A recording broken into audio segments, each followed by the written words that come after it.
Hello dear student, myself Mohammad Imran Ansari. Dear student, today we will discuss about reproduction in organism part number 13. आज हम लोग बात करेंगे part number 13 के बारे में, रिप्रोडक्शन इन ऑर्गेनिज्म यानी कि जीवों में जनन। मान के चलिए बच्चों, ये कल आप लोग का जो चैप्टर है, फर्स्ट चैप्टर, ये पूरी तरह से कंप्लीट हो जाएगा। इसके बाद से मैं आप लोगों को कुछ बताऊंगा जो आप लोगों के लिए बहुत ही मोस्ट इंपॉर्टेंट होने वाला है। ठीक है, जैसे कि बच्चों इसमें हम लोगों ने क्या क्या पढ़ लिया था, एक बार मैं धीरे धीरे सब करके रिवाइज करा देता हूँ। सबसे पहले हम लोगों ने पढ़ा था रिप्रोडक्शन के बारे में, लाइफ स्पान के बारे में हम लोगों ने पढ़ा था, फिर उसमें एसेक्सुअल रिप्रोडक्शन के बारे में पढ़ा था, फिर सेक्सुअल रिप्रोडक्शन के बारे में पढ़ा था। सेक्सुअल रिप्रोडक्शन में मैंने लगभग सभी चीज़ों को बता दिया था। और फिर हम लोगों ने सेक्सुअल रिप्रोडक्टिव रिलेटेड इवेंट यानी कुछ घटनाओं के बारे में हम लोग कल पढ़ रहे थे, जिसका पहला जो टॉपिक था प्री फर्टिलाइजेशन इवेंट। ठीक है, प्री फर्टिलाइजेशन इवेंट का मतलब होता है निषेचन से पहले होने वाली घटना, जो कि मैं कल पढ़ाया था। निषेचन से पहले जो घटनाएं होती हैं उसे प्री फर्टिलाइजेशन इवेंट यानी कि निषेचन पश्च घटना कहा जाता है। इसमें दो तरह की घटनाएं आती हैं बच्चों, एक गैमेटोजेनेसिस, ठीक है, गैमेटोजेनेसिस का मतलब होता है युग्मक जनन। ठीक है, इसका मतलब होता है बच्चों युग्मक जनन, यानी युग्मकों के निर्माण होने की प्रक्रिया को ही युग्मक जनन कहा जाता है। The formation of gametes is known as gametogenesis. दो तरह का गैमेटोजेनेसिस मैंने आपको बताया था। फर्स्ट बताया था कि एक होता है स्पर्मेटोजेनेसिस जो कि मेल से होता है, एक होता है oogenesis जो कि फीमेल से होता है। ठीक है, इसके बाद से हमने आपको बताया था कि गैमेट ट्रांसफर क्या होता है, कि मेल से, मैंने बताया था मेल से जो गैमेट्स निकला है एंड जो फीमेल से गैमेट्स निकला है इसको गैमेट जेनेसिस कहेंगे। मेल से स्पर्म निकलता है बच्चों, ठीक है, एंड फीमेल से ओवम निकलता है। ये स्पर्म है एंड फीमेल का ये ओवम है। इसके निकलने की प्रोसेस को गैमेटोजेनेसिस कहा जाता है, इसको स्पर्मेटोजेनेसिस, इसको oogenesis। और जब दोनों आपस में एक स्थान से दूसरे स्थान पर आते हैं मिलने के लिए, तो ट्रांसफर हुआ यहां से यहां तक, इसको गैमेट ट्रांसफर कहेंगे। और लास्ट में क्या होता है, दोनों आपस में मिल जाता है और जाइगोट बना लेता है। जाइगोट का मतलब होता है युग्मनज बना लेता है। इसको कहते हैं बच्चों फर्टिलाइजेशन यानी कि निषेचन। ठीक है, तो इसी निषेचन के बारे में आज हम लोगों को बात करना है, यानी कि प्री फर्टिलाइजेशन इवेंट हम लोगों ने पढ़ लिया है। आज हम लोग पढ़ेंगे बच्चों फर्टिलाइजेशन के बारे में, तो प्लीज केयरफुली आप सभी लोग यहां पर समझिएगा।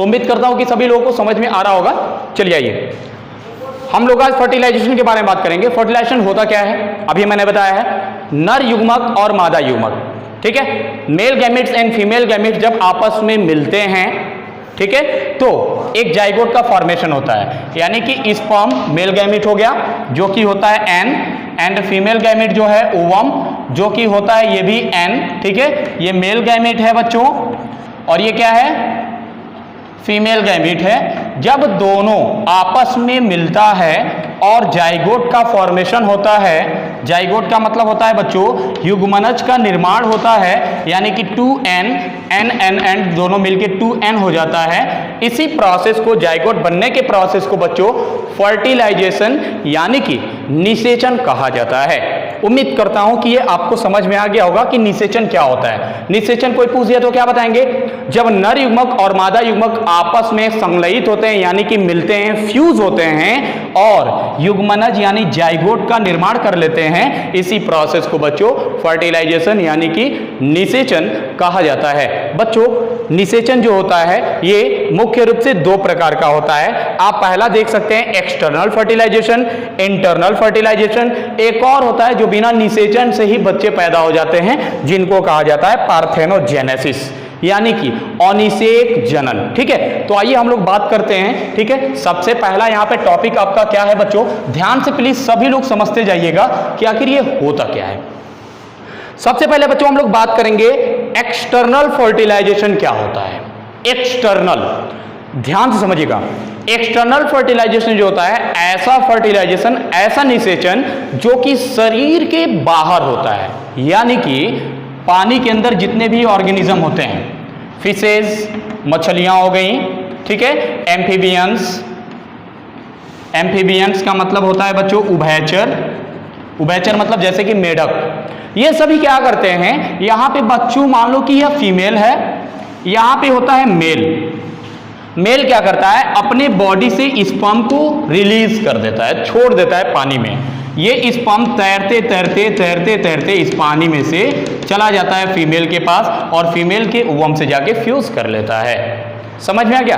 तो ये एक तरह का एक्सटर्नल फर्टिलाइजेशन है। ऐसा भी होता है बच्चों कि मेल का स्पर्म भी यहां से जाए, फीमेल का ओवम भी बाहर निकल जाता है और स्पर्म ओवम बाहरी रूप में ही यानी बॉडी के बाहर ही फ्यूज होके ये जाइगोट का फॉर्मेशन कर लेते हैं, जाइगोट का निर्माण कर लेते हैं। This process is known as external fertilization and external fertilization are found in fishes and amphibians means मेढक के अंदर पाया जाता है ये इस प्रकार का निषेचन और मछलियों के अंदर भी पाया जाता है इस प्रकार का निषेचन। इसे कहते हैं बच्चों एक्सटर्नल फर्टिलाइजेशन। उम्मीद करता हूं कि आप लोगों को ये बात एक्सटर्नल फर्टिलाइजेशन समझ में आ गया होगा।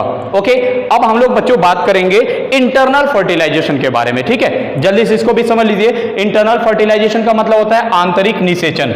ठीक है, आंतरिक निषेचन। आइए इसको भी समझ लेते हैं। इंटरनल फर्टिलाइजेशन क्या होता है? तो बच्चों ध्यान दीजिए, इंटरनल फर्टिलाइजेशन का मतलब ऐसा निषेचन, ऐसा फर्टिलाइजेशन जो फीमेल के बॉडी के अंदर होता है, यानी कि ऐसा निषेचन जो बॉडी के इंटरनल पार्ट में पूरी तरह से कंप्लीट होता है, उसे इंटरनल फर्टिलाइजेशन कहते हैं। अब इंटरनल फर्टिलाइजेशन में क्या होता है बच्चों? इंटरनल फर्टिलाइजेशन में बॉडी के अंदर ही होता है और आपको पता है जितने भी एनिमल्स होते हैं, स्पेशली ह्यूमन बीइंग का बात किया जाए, मनुष्य का बात किया जाए, तो मनुष्य के अंदर जो फीमेल्स होती हैं, फीमेल्स के अंदर इंटरनल फर्टिलाइजेशन होता है। वाई? एक्सटर्नल भी तो हो जाना चाहिए, बट एक्सटर्नल क्यों नहीं होता है? कोई रीजन आप लोग जानते होंगे, अगर नहीं जानते होंगे तो सुन लीजिए। मेल के बॉडी से बच्चों आपको मैं बता दूं, मेल के बॉडी से जो स्पर्म निकलता है, इस स्पर्म को सरवाइव करने के लिए बच्चों, जीवित रहने के लिए 34 टू 35 डिग्री सेल्सियस की नीड होती है। और हमारे बॉडी का टेम्परेचर कितना है? You know very well, 37 degree Celsius. 37 degree Celsius से 2 से 3 डिग्री सेल्सियस टेम्परेचर हमारे स्पर्म को सरवाइव करने के लिए होता है। अगर इतना टेम्परेचर इसको नहीं मिलता है बच्चों, तो ये तुरंत क्या होगा? डाई कर जाएगा। बट अगर हम लोग मेढक का बात कर रहे थे, जहां पे इंटरनल फर्टिलाइजेशन हो रहा था, एक्सटर्नल फर्टिलाइजेशन हो रहा था, वहां पे ऐसा कुछ नहीं होता है बच्चों। स्पर्म बाहर निकल रहा है, कोई भी इफेक्ट नहीं पड़ेगा। बट ह्यूमन बीइंग से जैसे ही स्पर्म एयर के कांटेक्ट में आता है, तो बाहर का टेम्परेचर उसको मिलने लगता है। हमारा जो स्पर्म है, इतना डिग्री सेल्सियस जब नहीं मिलता है उसको, तो वो तुरंत क्या होता है? डाई कर जाता है। इस बात को आप लोग याद रखिएगा। ठीक है, बहुत ही मोस्ट इंपॉर्टेंट बात मैं बता रहा हूं आप लोगों को, इसको याद रखिएगा। इसीलिए यही कारण है कि मनुष्य के अंदर इंटरनल फर्टिलाइजेशन यानी आंतरिक निषेचन पाया जाता है। ओके, अब जैसे कि फीमेल मान लीजिए, फीमेल के अंदर जानते हैं आप लोग कि ओवम होता है, और ये इस ओवम का फॉर्मेशन कहां होता है? फीमेल के ओवरी यानी अंडाशय के अंदर, और वहां से फाइलोपियन ट्यूब में आता है। जैसे ही फाइलोपियन ट्यूब में आएगा तो ये स्पर्म जाके उसके साथ एंडोमेट्रियम जो स्टमक जंक्शन है, वहां पे दोनों ये आपस में फ्यूज कर जाएंगे और जाइगोट बन जाएगा। ये सब प्रोसेस कहां होता है बच्चों? ये बॉडी के अंदर हो रहा है, इसको ध्यान रखिएगा। बॉडी के अंदर जो फर्टिलाइजेशन होता है उसे इंटरनल फर्टिलाइजेशन कहते हैं। बॉडी के बाहर जो फर्टिलाइजेशन होता है उसे एक्सटर्नल फर्टिलाइजेशन कहा जाता है। ओके, हाँ, तो आइए एक बार और हम लोग रिवाइज कर लेते हैं, फिर हम लोग पार्थेनोजेनेसिस समझते हैं। ओके डियर स्टूडेंट्स, आइए, उम्मीद करता हूं कि इतना बात आप लोगों को समझ में आया होगा। अगर बच्चों नहीं आता है तो प्लीज आप लोग पूछिए, और पूछने का बच्चों आप लोग आदत डाल लीजिए। ठीक है, ये चैप्टर कल आप लोगों का कंप्लीट हो जाएगा। ठीक है ना? देखिए बच्चों, एक बार और मैं बता दे रहा हूं, रिप्रोडक्शन रिलेटेड इवेंट होता है, यानी कि जनन संबंधित, सेक्सुअल रिप्रोडक्शन संबंधित यानी लैंगिक जनन संबंधित कुछ घटनाएं होती हैं। पहला घटना प्री फर्टिलाइजेशन इवेंट, निषेचन पूर्व घटना, यानी कि फर्टिलाइजेशन से पहले होने वाली घटना को निषेचन पूर्व घटना कहा जाता है, प्री फर्टिलाइजेशन इवेंट कहा जाता है। इसमें दो टाइप से हम लोग इसको डिवाइड किए हैं। गैमेटोजेनेसिस, गैमेटोजेनेसिस का मतलब होता है युग्मक जनन, युग्मकों के निर्माण होने की प्रक्रिया को युग्मक जनन कहा जाता है। यानी कि the formation of gametes is known as gametogenesis. अब जब गैमेट्स का फॉर्मेशन हो जाता है, अब दोनों मिलने के लिए एक स्थान से दूसरे स्थान तक आएंगे, तो एक प्लेस से दूसरे प्लेस पे ये दोनों जब आ रहे हैं, स्पर्म एंड ओवम दोनों फ्यूज होने के लिए, उसको कहेंगे गैमेट ट्रांसफर। और जब दोनों आपस में मिल जाएंगे उसे कहेंगे फर्टिलाइजेशन। और आपको मैंने बताया कि फर्टिलाइजेशन 2 टाइप्स का होता है, एक होता है इंटरनल फर्टिलाइजेशन, एक होता है एक्सटर्नल फर्टिलाइजेशन। तो एक्सटर्नल फर्टिलाइजेशन में मैंने बताया बाह्य निषेचन में कि वह प्रक्रिया जिसमें मेल का स्पर्म एंड फीमेल का जो ओवम है बॉडी के बाहर फ्यूज होता है, दोनों आपस में बाहर फ्यूज होता है, बॉडी के बाहर ही पानी के अंदर, यानी एक्वेटिक जितने भी एनिमल्स होते हैं और एम्फीबियंस होते हैं उनके अंदर ये होता है, इसे एक्सटर्नल फर्टिलाइजेशन कहते हैं। इसमें टेम्परेचर का कोई भी प्रभाव नहीं पड़ता है, but in case of internal fertilization इसमें टेम्परेचर का इफेक्ट पड़ता है। इंटरनल फर्टिलाइजेशन पाया जाता है ह्यूमन बीइंग में और अनदर एनिमल्स में, ठीक है। इसमें क्या होता है, ये बॉडी के अंदर, ठीक है, ये फर्टिलाइजेशन होता है, इसलिए इसको इंटरनल फर्टिलाइजेशन कहा जाता है, ठीक है। इतना मैंने आपको बता दिया था। अब हम लोग बात करेंगे पार्थेनोजेनेसिस। बिना निषेचन के ही, यानी बिना फर्टिलाइजेशन के ही एक नए ऑर्गेनिज्म का बर्थ हो जाना, उसे कहते हैं पार्थेनोजेनेसिस। ओके डियर स्टूडेंट, आइए पार्थेनोजेनेसिस हम लोग थोड़ा सा समझ लेते हैं कि पार्थेनोजेनेसिस होता क्या है, ठीक है। तो पार्थेनोजेनेसिस का मतलब होता है अनिषेक जनन, ठीक है। अनिषेक जनन का मतलब बिना निषेचन के ही ऑर्गेनिज्म पैदा हो जाए, बर्थ ले ले, उसे पार्थेनोजेनेसिस कहा जाता है, ठीक है। आइए, पार्थेनोजेनेसिस सबसे बेस्ट इसका एग्जांपल होता है बच्चों हनी बी। हनी बी बहुत ही इंटरेस्टिंग फिनोमिनन होता है बच्चों, तो प्लीज आप सभी लोग इसको केयरफुल्ली अच्छे से समझिएगा कि पार्थेनोजेनेसिस आखिर में होता क्या है, ठीक है। जैसे आपको डियर स्टूडेंट सबको पता होना चाहिए, एक बड़ा सा कंब होता है, एक छत्ता होता है, जिसमें 3 तरह की मधुमक्खियां रहती हैं। पहले क्वीन जिसका क्रोमोसोम्स नंबर होता है डियर स्टूडेंट 32, ध्यान से समझिएगा। उसके बाद से आता है ड्रोन। ड्रोन का मतलब होता है मेल, जितने भी मेल होते हैं बच्चों उनको ड्रोन कहा जाता है। इनका क्रोमोसोम्स नंबर होता है 16, यानी कि 16। ये जो होती हैं बच्चों ये फीमेल होती हैं, क्वीन जो होती है फीमेल होती हैं। और तीसरे नंबर पे जो होते हैं बच्चों उनको कहा जाता है worker. Worker dear student 2 types के होते हैं। फर्स्ट इंडोर वर्कर जिसको श्रमिक कहा जाता है, और दूसरा जो होता है बच्चों उसको कहते हैं outdoor worker. Indoor worker and outdoor worker, इसको याद रखिएगा। तो बच्चों ध्यान दीजिए, ये जो दोनों होती हैं, यानी कि ये जो होती हैं ये भी फीमेल ही होती हैं। फीमेल के साथ साथ बच्चों इनका क्रोमोसोम्स नंबर भी 32 होता है, बट ये एक तरह के स्टेराइल होती हैं। स्टेराइल का मतलब होता है बांझ, ये बच्चों को पैदा नहीं कर सकती हैं। और ये दोनों जो होते हैं ये फर्टाइल होते हैं, यानी ये बच्चों को पैदा कर सकते हैं। फीमेल से बच्चे पैदा होते हैं, क्वीन से। ड्रोन केवल हेल्प करता है in the process of fertilization, sexual reproduction. अब बच्चों होता क्या है, जैसे फर्टिलाइजेशन का टाइम आता है, निषेचन का समय आता है, ये जो क्वीन होती है अपने छत्ते को छोड़ के एक लंबी उड़ान भरती है, बहुत ही लंबी उड़ान भरती है। समझिएगा ध्यान से, बहुत ही लंबी उड़ान भरती है, ठीक है। ये क्वीन मान लीजिए यहाँ पर चली आई, ये लंबी उड़ान भरी। अब इसके पीछे पीछे ये छोटे छोटे जितने भी ड्रोन होते हैं बच्चों, ड्रोन यानी कि जो मेल होते हैं, यानी कि ये जो होते हैं ये सभी के सभी इस फीमेल के पीछे पीछे आते हैं फर्टिलाइजेशन करने के लिए। जो सबसे पहले बच्चों मेल इसके साथ मिलता है वही फर्टिलाइजेशन करता है, बाकी जितने भी होते हैं सब वापस अपने छत्ते के अंदर आ जाते हैं। अब क्या होता है, ये इससे फर्टिलाइजेशन करने के बाद से ये जो मेल होता है इसका जो नेडल होता है, यानी जो पेनिस पार्ट होता है वो यहीं से ब्रेक कर जाता है, जिसके वजह से ये तत्काल क्या होता है, मर जाता है। यानी निषेचन के बाद से जो मेल होते हैं ये तुरंत डाई कर जाते हैं, ठीक है। ये आर्थ्रोपोडा के जितने भी फाइलम होते हैं इनका एक कैरेक्टर होता है।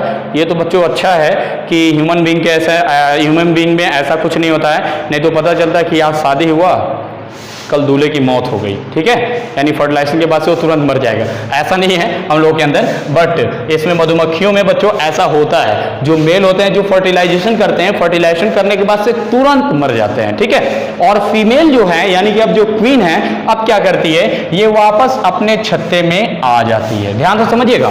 अब इस छत्ते में आने के बाद से ये निषेचित और अनिषेचित दो तरह के अंडों को देती है। तो आइए अब हम लोग बात करते हैं किस प्रकार से अंडों को ये देती है। और बच्चों एक और बात ध्यान रखिएगा, जो अंडे यहाँ पर होते हैं, ये छोटे छोटे जो अंडे ये देते हैं बच्चों, उसमें क्या होता है, जो इंडोर वर्कर हैं ये इसकी देखभाल अच्छे से करते हैं। जितने भी अंडे हैं ये क्या हैं, कैसे इसे परिपक्व हो रहे हैं, कैसे मेच्योर हो रहे हैं, कितने बच्चे निकल रहे हैं, कैसे इनका देखभाल करना है, ये पूरी जिम्मेदारी अच्छे से इंडोर वर्कर करती हैं। आउटडोर वर्कर का काम क्या होता है, आउटडोर वर्कर केवल जाते हैं बाहर से और फूलों का रस चूस के लाती हैं और इसके अंदर रॉयल जेली बनाती हैं, और रॉयल जेली इस हनी बी को यानी क्वीन को मिलता रहता है, यानी ये इंडोर वर्कर उसको देते रहते हैं, जिसके वजह से ये जिंदगी भर अंडों को देती है, फर्टिलाइज एंड अनफर्टिलाइज।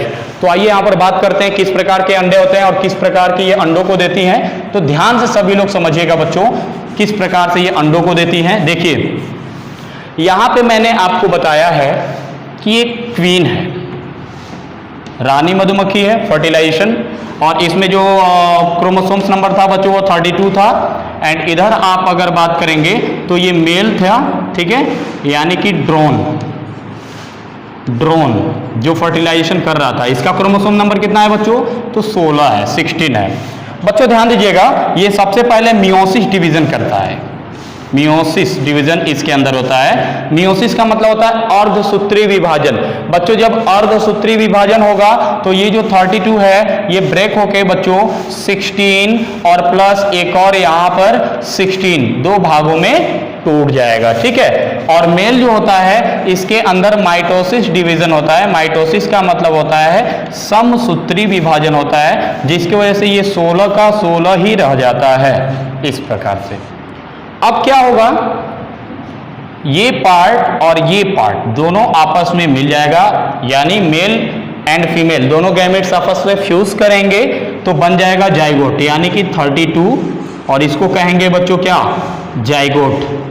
अब बच्चों जो आपको ये जाइगोट दिख रहा है, ये जो जाइगोट दिख रहा है, इसमें दो तरह के मधुमक्खियां जन्म लेंगी। पहली वर्कर, ठीक है, जिसका क्रोमोसोम्स नंबर 32 होगा। दूसरे नंबर पे क्वीन जन्म ले सकती है, रानी मधुमक्खी जन्म ले सकती है, जिसका क्रोमोसोम नंबर कितना होगा, 32 होगा। ये दो जन्म ले सकते हैं, ये निषेचन होने के बाद ये जन्म ले रहे हैं। लेकिन हम लोग अभी समझ रहे थे पार्थेनोजेनेसिस के बारे में, तो इसमें क्या होता है, जो ये 16 दिख रहा है ना, ये 16, इसमें देखिए कोई निषेचन नहीं हो रहा है, किसी भी प्रकार का कोई भी फर्टिलाइजेशन नहीं हो रहा है। ये बिना फर्टिलाइजेशन के ही बच्चों एक मेल ड्रोन का फॉर्मेशन कर देती है, यानी कि ड्रोन यानी कि मेल पैदा हो जाते हैं बिना निषेचन से ही, बिना फर्टिलाइजेशन के ही। तो बिना फर्टिलाइजेशन के ही अगर ड्रोन पैदा होते हैं, this process is known as parthenogenesis. Okay dear student, उम्मीद करता हूं कि आप लोगों को ये बात समझ में आ गया होगा। एक बार और मैं आप लोगों को रिवाइज करा देता हूं, फिर आगे बढ़ते हैं हम लोग। देखिए बच्चों, हम लोग रिप्रोडक्शन रिलेटेड इवेंट पढ़े हैं, सेक्सुअल रिप्रोडक्शन रिलेटेड इवेंट। इसमें 3 प्रकार के इवेंट हम लोग पढ़े हैं। पहला जो है pre fertilization event, post fertilization event, एक होता है फर्टिलाइजेशन, जिसके बारे में हम लोगों ने प्री फर्टिलाइजेशन पढ़ लिया था। गैमेटोजेनेसिस और गैमेट ट्रांसफर। गैमेटोजेनेसिस क्या होता है, मेल एंड फीमेल के गैमेट्स के फॉर्मेशन को ही गैमेट जेनेसिस कहा जाता है, यानी युग्मक जनन, युग्मकों के निर्माण को युग्मक जनन कहा जाता है, जैसा कि आप इस फिगर के द्वारा देख सकते हैं, ठीक है। This process is known as gametogenesis. And second number पे आप गैमेट ट्रांसफर, इसको भी आप इस फिगर के द्वारा देख सकते हैं।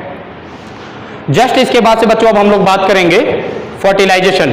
मैंने बताया आपको फर्टिलाइजेशन के बारे में। फर्टिलाइजेशन होता है एक इंटरनल फर्टिलाइजेशन जो मैं बताया था, सॉरी एक एक्सटर्नल फर्टिलाइजेशन होता है जो बॉडी के बाहर यानी पानी के अंदर बॉडी के बाहर फर्टिलाइजेशन होता है, उसे कहते हैं एक्सटर्नल फर्टिलाइजेशन, जो कि फिगर के द्वारा आप देख सकते हैं इस एम्फीबियंस में किस प्रकार से फर्टिलाइजेशन हो रहा है बॉडी के बाहर, इसको क्या कहेंगे? External fertilization. उसके बाद से बच्चों आता है इंटरनल फर्टिलाइजेशन। ये भी आप इस फिगर के द्वारा देख सकते हैं इंटरनल फर्टिलाइजेशन किस प्रकार से होता है। इसमें बाहरी यानी बाहर स्पर्म नहीं जाता है, इंटरनल फर्टिलाइजेशन में अंदर की तरफ स्पर्म जाता है और उसमें फर्टिलाइजेशन हो जाता है, जैसा कि आप इस फिगर के द्वारा देख सकते हैं। और लास्ट पार्थेनोजेनेसिस जो मैंने अभी आपको बताया बोर्ड के द्वारा भी, और आप इस फिगर के द्वारा भी देख सकते हैं। डियर स्टूडेंट्स, उम्मीद करता हूं कितना बात अगर आप लोगों को समझ में आ गया होगा। अगर नहीं आया होगा तो कमेंट बॉक्स में आप लोग पूछ सकते हैं। मेरा 2 क्वेश्चन है आप लोगों से, इस क्वेश्चन का रिप्लाई आप लोग अच्छे से दीजिएगा। पहला क्वेश्चन है बच्चों मेरा कि जाइगोट जो होता है यानी युग्मनज होता है, उसमें कौन कौन से युग्मक मिलते हैं, यानी जाइगोट कौन से फॉर्म में होता है, 2n फॉर्म में होता है या n फॉर्म में होता है, ठीक है। उसके बाद से गैमेट यानी कि युग्मक, ये कौन से फॉर्म में होता है, n फॉर्म में होता है कि 2n फॉर्म में होता है, इसका आप लोग रिप्लाई दे दीजिएगा, ठीक है। और एक और मैं क्वेश्चन आप लोग से पूछ रहा हूं, पार्थेनोजेनेसिस हनी बी के अलावा और कौन से एनिमल में पाया जाता है, ये आप लोग सोच के खुद से बताएंगे, ठीक है। आज के लिए बच्चों इतना ही, कल हम लोग बात करेंगे पोस्ट फर्टिलाइजेशन इवेंट, और कल उम्मीद करता हूं कि ये चैप्टर आप लोगों का खत्म हो जाएगा। उसके बाद से नेक्स्ट चैप्टर की ओर हम लोग चलेंगे, ठीक है। आज के लिए इतना ही। Thank you for watching this video dear student.